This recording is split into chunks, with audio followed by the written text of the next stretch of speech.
नमस्कार दोस्तों, आज हम बात करने वाले हैं वियतनाम के बारे में। यहाँ पर आप ये मैप देख सकते हो, साउथ ईस्ट एशिया के आपको 4-5 देश दिख रहे होंगे और राइट साइड में ये वियतनाम है जिसकी कैपिटल इसके नदर्न साइड में आपको मिलेगी हनोई।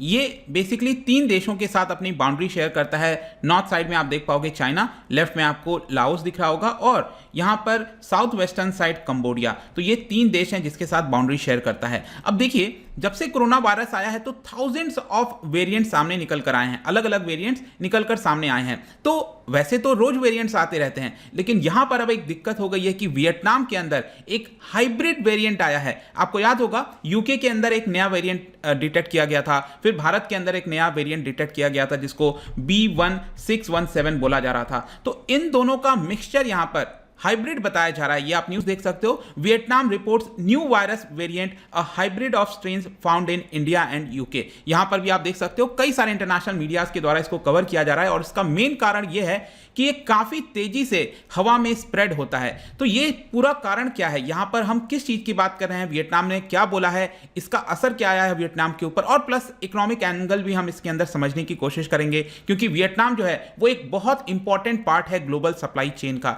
तो काफी कुछ जानने को है, चलिए आगे बढ़ते हैं। अगर आप यूपीएससी की तैयारी कर रहे हैं तो इसके बारे में सारी जानकारी आपको डिस्क्रिप्शन में मिल जाएगी, वहां से आप हमारे ऐप को भी डाउनलोड कर सकते हैं।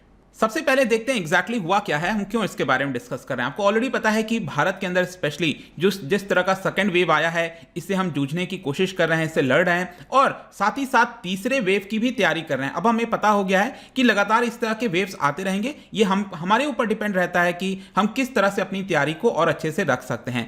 इसी बीच यहाँ पर जो वियतनाम है उसने डिस्कवर किया है एक नया वेरिएंट, जिसको बताया जा रहा है कि भारत में जो एक वेरिएंट पाया गया था और यूके के अंदर जो वेरिएंट पाया गया था उसका मिक्सचर है। अब देखिएगा, मैं आपको पहले ही बोल रहा था म्यूटेशन के बारे में। म्यूटेशन क्या होता है, जब भी कोरोना वायरस हमारे सेल के अंदर आ जाता है, बॉडी के अंदर जाता है, तो ये म्यूटेट होने लगता है और म्यूटेट होना ये स्वाभाविक है। ये लगातार अलग अलग म्यूटेट होता रहेगा। ज्यादातर क्या होता है, म्यूटेशंस खतरनाक नहीं होते हैं, ज्यादातर म्यूटेशंस ठीक होते हैं, सेम होते हैं, उससे कोई प्रॉब्लम नहीं होती है। लेकिन कई बार जो वायरस है, आप देख सकते हो जो आरएनए है वो यहां पर थोड़ा चेंज हो जाता है, जिसकी वजह से एक नया स्ट्रेन सामने निकल कर आता है। और ये जो नया स्ट्रेन है, जरूरी नहीं है कि ये खतरनाक होगा, ये भी हो सकता है कि ये अपने आप जो है ये खत्म हो जाए, डेड हो जाए, ये इसका कोई औचित्य ना रहे। लेकिन कुछ इसमें से ऐसे होते हैं, कुछ परसेंट ऐसे होते हैं जो कि और ज्यादा तेजी से स्प्रेड कर सकते हैं। कहने का मतलब है, देखो स्प्रेड करने का मतलब क्या है कि जब वो वायरस हमारे बॉडी में आया तो उसकी क्षमता होती है कि वो और कितने तेजी से दूसरे लोगों तक पहुंच सकता है। सपोज कोई एक ऐसा स्ट्रेन सामने निकल कर आ गया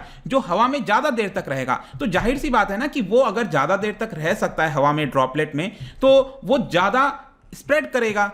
तो इसीलिए हम कहते हैं कि वो स्ट्रेन या वो वेरिएंट जो है वो खतरनाक कब हो सकता है, जब वो ज्यादा स्प्रेड करता है। अदरवाइज इसका ये भी मतलब नहीं है कि वो स्ट्रेन अगर आया आपको तो इसकी वजह से मृत्यु बढ़ जाएगी, ऐसा नहीं है। लेकिन हाँ, आप खुद सोच के देखो, अगर पहले वाला जो स्ट्रेन था अगर वो 100 में से एक ही लोगों को यहां पर स्प्रेड करता था और जो नया स्ट्रेन है वो 100 लोगों में से 10 लोगों को यहां पर जो है स्प्रेड कर रहा है, तो जाहिर सी बात है जब वो ज्यादा स्प्रेड कर रहा है तो मृत्यु संख्या भी यहां पर बढ़ने के चांसेस होते हैं। इसीलिए यहां पर थोड़ा सा कंसर्न आता है। और जहां तक वेरिएंट्स का सवाल है, मैं वापस से आपको एक रिपीट करना चाहूंगा चीज कि वेरिएंट जरूरी नहीं है कि वो भारत में होगा। सपोज हम भारत वाला वेरिएंट जो इसको कह रहे हैं B1617, तो इसका मतलब ये नहीं है कि वो भारत के अंदर ही बना। हाँ, इसको फाउंड किया गया भारत के अंदर पहली बार, इसीलिए यहां पर इसको कहा जाता है कि ये वेरिएंट भारत में पाया गया है। उसी प्रकार से यूके वाला हो गया, जरूरी नहीं है कि वो यूके में ही होगा। तो यहां पर भारत वाला जो वेरिएंट है इसको हम डबल म्यूटेंट कहते थे, आप देख सकते हो यहां पर अलग अलग नाम है। और ये भी कुछ साउथ अफ्रीकन, ब्रिटिश, अलग अलग इस तरह का मिश्रण था। और यहां पर अब क्या हुआ है, जो वियतनाम के अंदर नया वेरिएंट पाया गया है वो यूके वाला और भारत का, उन दोनों का एक तरह से आप कह सकते हो मिक्सचर है, उस तरह का हाइब्रिड है, दोनों का कॉम्बिनेशन है। अब यहां पर प्रॉब्लम क्या है, देखो प्रॉब्लम यह है कि ऑलरेडी ये वाले जो वेरिएंट हैं यूके वाले और जो भारत के अंदर जो वेरिएंट पाया गया था, उनको already variants of global concern बोल दिया गया है। वेरिएंट्स ऑफ ग्लोबल कंसर्न का मतलब ये होता है कि ये बाकी वेरिएंट से ज्यादा तेजी से फैलते हैं। और अब आप खुद सोच के देखो, जब इन दोनों को कंबाइन कर दिया जाएगा तो ये और कितना तेजी से फैल सकता है। इसके लिए वियतनाम के अंदर काफी ज्यादा चिंता यहां पर बढ़ रही है और इसी को लेकर वियतनाम के जो हेल्थ मिनिस्टर हैं लॉन्ग, उनके द्वारा यहां पर एक प्रेस कॉन्फ्रेंस किया गया और उन्होंने कहा कि बहुत ही जल्द हम जीनोम जो डेटा है वो शेयर करने वाले हैं। जीनोम डेटा बहुत इंपॉर्टेंट होता है क्योंकि जब तक ये नहीं होगा इसके बारे में हम कुछ पता नहीं लगा पाएंगे। तो इसको लेकर फर्दर रिसर्च होगा, क्या वैक्सीन पर इफेक्टिव होता है नहीं होता है, वो तो आगे आने वाली चीजें बताएंगी। लेकिन वियतनाम के अंदर अगर आप देखोगे तो काफी ज्यादा सराहना की जा रही थी वियतनाम की कि उसने चीजों को टैकल कर लिया है और अभी तक वियतनाम में 7 वेरिएंट्स पाए गए थे अलग अलग। ठीक है, ये 8वां वेरिएंट है जो वियतनाम के अंदर पाया गया। वैसे तो विश्व भर में थाउजेंड्स ऑफ वेरिएंट्स आपको देखने को मिलेंगे, लेकिन प्रॉब्लम क्या है यहां पर, कंसर्न क्या है, तो यहां पर जो हेल्थ मिनिस्ट्री है वहां की, उन्होंने ये बताया कि ये जो स्ट्रेन है वो रेप्लिकेट ज्यादा तेजी से होता है। मतलब कि ये वाला स्ट्रेन अगर बॉडी के अंदर गया तो ये ज्यादा तेजी से रेप्लिकेट होगा और ज्यादा रेप्लिकेट होगा इसका मतलब ये आसपास के एनवायरनमेंट में ज्यादा तेजी से फैलाएगा। इसके लिए ये कंसर्न है। दूसरा जो मैं एयर को लेकर कह रहा था, it spreads rapidly through the air, मतलब कि एयर में ये ज्यादा देर तक टिक सकता है, ज्यादा तेजी से स्प्रेड हो सकता है और इसकी वजह से ये ट्रांसमिसिबल ज्यादा है, इजिली ट्रांसमिसिबल है एक पर्सन से दूसरे पर्सन में। और तीसरा एक बहुत इंपॉर्टेंट कंसर्न दोस्तों, ये क्या करता है ना, ये वाला जो स्ट्रेन है वायरस का, ये हमारे थ्रोट में, गले में जो है वो ज्यादा कंसंट्रेट हो जाता है। मतलब वायरस जो है वो गले के अंदर कंसंट्रेट होगा और अब आप खुद सोचो वो पर्सन जिसको ये स्ट्रेन हुआ है वो आसपास जिससे भी बात करेगा वो ज्यादा तेजी से फैलाता रहेगा और इन सभी कारणों की वजह से इसको काफी ज्यादा कंसर्न बताया जा रहा है जो वियतनाम के अंदर पाया गया है। इसमें रिस्क किसको किसको, अगेन जो एल्डरली इंडिविजुअल्स हैं, इसके अलावा जिनको कोमॉर्बिडिटीज है जैसे कि आपका डायबिटिक पेशेंट हो गए, बीपी हो गए, तो इनको यहां पर प्रॉब्लम ज्यादा होगी। लेकिन साथ ही साथ मैं आपको बता दूं जो अनवैक्सीनेटेड पीपल हैं, जिनको वैक्सीन नहीं लगी है, उनको भी ये बहुत ज्यादा इंपॉर्टेंट है क्योंकि उनके अंदर ज्यादा फैलेगा और ज्यादा फैलेगा इसका मतलब फर्टिलिटीज भी ज्यादा, हमें मृत्यु भी ज्यादा देखने को मिलेगी। क्वेश्चन यहां पर यह आता है हाउ इट अफेक्टेड वियतनाम, इसका वियतनाम के ऊपर अभी तक क्या असर आया है। तो मैं आपको बता दूं वियतनाम में अभी तक करीब 6,500 ही केसेस आपको देखने को मिलेंगे, उसमें से आधे से ज्यादा केसेस अकेले पिछले महीने सामने आए हैं। तो इसी के लिए बताया जा रहा है कि ये वाला जो स्ट्रेन है वो रिस्पॉन्सिबल हो सकता है जिसकी वजह से आधे से ज्यादा केसेस वहां पर पाए गए हैं। और वियतनाम के 63 म्युनिसिपैलिटीज में के 30 में ऑलरेडी ये पाया जा चुका है।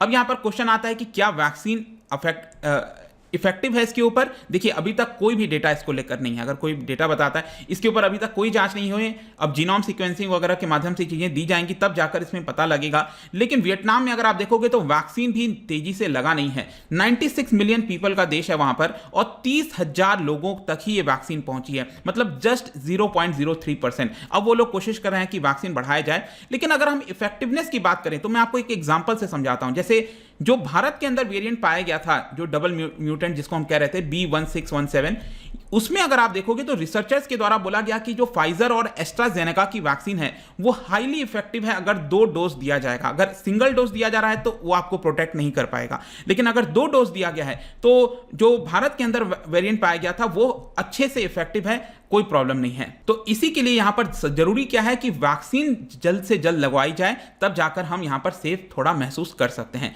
लास्ट में जाने से पहले यहां पर मैं आप देख सकते हो जो आर्टिकल है वो ये कह रहा है कि new Vietnam variant threatens further havoc to supply chain. आपको याद होगा पिछले साल चाइना के अंदर किस तरह से सप्लाई चेन की प्रॉब्लम की वजह से इसका इफेक्ट पूरे विश्व में गया था और धीरे धीरे आपने देखा होगा कि किस तरह से जो कंपनीज हैं वो अपनी फैक्ट्रीज शिफ्ट कर रही थी चाइना से बाकी के देशों में, स्पेशली साउथ ईस्ट एशिया हो गया और भारत के अंदर अपनी कंपनीज लेकर वो आ रहे थे और बड़ी मात्रा में जो कंपनीज हैं वो वियतनाम के अंदर गई थी। तो वहां की जो इकोनॉमी है वो बेसिकली आप कह सकते हो टेक मैन्युफैक्चरिंग सेक्टर के ऊपर टिकी हुई है, काफी ज्यादा इंपॉर्टेंट है उनके लिए। तो यहां पर अगर वियतनाम में फैक्ट्रीज शट होंगी, बंद होंगे, तो पूरे ग्लोबल सप्लाई चेन में आपको इंपैक्ट देखने को मिलेगा। और यहां पर बताया जा रहा है जो नदन प्रोविंस है वहां के वियतनाम के नदन साइड में आप देखोगे तो 2 प्रोविंस है जहां पर इसका काफी इंपैक्ट हुआ है। ऑलरेडी 18 मई को 6 में से 4 इंडस्ट्रियल पार्क में जो है ये बंद कर दिया गया था। इस पूरे इंडस्ट्रियल पार्क में बताया जाता है इस पूरे एरिया के अंदर प्रोविंस में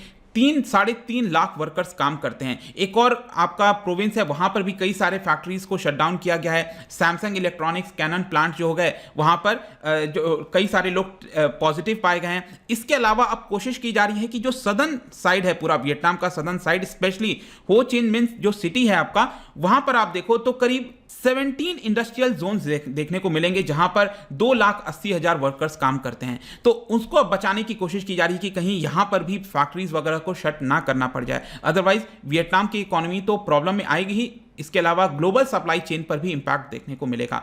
तो ये पूरा वीडियो था रिगार्डिंग वियतनाम के अंदर जो हाइब्रिड वेरिएंट बताया जा रहा है पिछले एक दिन से, इसके बारे में सब कुछ आपको जानने को मिल गया होगा। जाने से पहले एक बहुत ही इंटरेस्टिंग क्वेश्चन, रिसेंटली आपने देखा होगा INSACOG, ये जो टर्म है वो काफी ज्यादा न्यूज में था, इंसाकॉग। क्या आप मुझे बता सकते हो एग्जैक्टली इसका मतलब क्या, ये है क्या एग्जैक्टली?